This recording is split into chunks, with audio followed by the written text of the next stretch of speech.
La generación espontánea. La generación espontánea es la idea de que la vida puede surgir de materia no viva. Esta idea fue popular durante siglos, pero fue refutada por experimentos científicos en el siglo XIX. Historia de la generación espontánea. La idea de la generación espontánea se remonta a la antigüedad.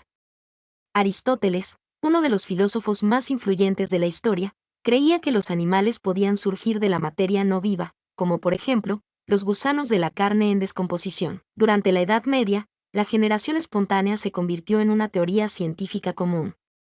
Se creía que las ratas podían surgir de la basura, las moscas de la carne y los gusanos de la tierra. Refutación de la generación espontánea. En el siglo XVII, el científico italiano Francesco Redi realizó un experimento que desafió la teoría de la generación espontánea.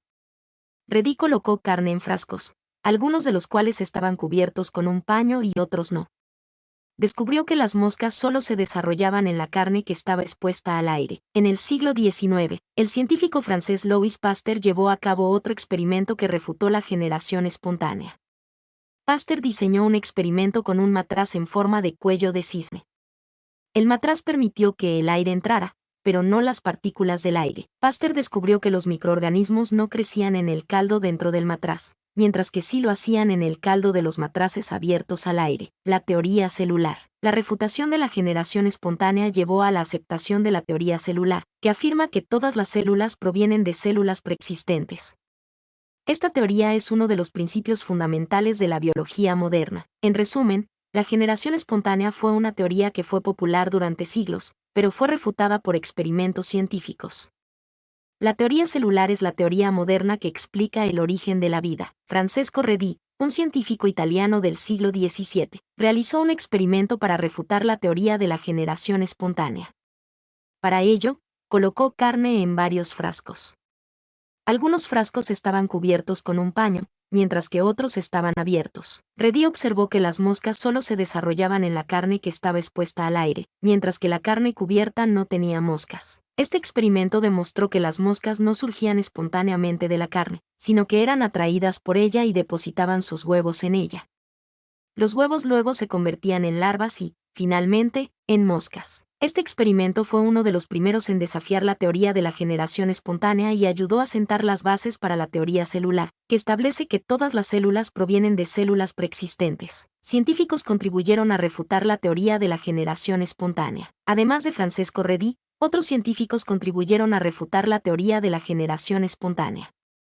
Uno de los más importantes fue Louis Pasteur, un científico francés del siglo XIX. Pasteur diseñó un experimento con un matraz en forma de cuello de cisne. Este matraz permitía que el aire entrara, pero no las partículas del aire.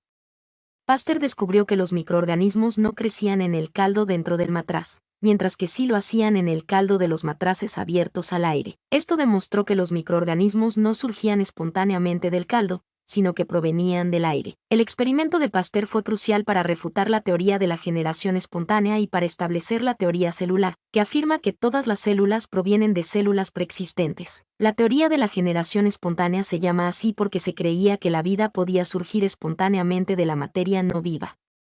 La idea era que la vida podía aparecer de repente a partir de la nada, sin necesidad de un progenitor. Por ejemplo, se creía que los gusanos podían surgir de la carne en descomposición, las moscas de la basura, y los ratones de la ropa sucia. La palabra espontánea en este contexto significa sin causa aparente o sin intervención externa. La idea era que la vida podía surgir de forma natural y espontánea a partir de la materia no viva, sin necesidad de una fuerza vital externa. La teoría de la generación espontánea fue popular durante siglos, pero fue refutada por experimentos científicos.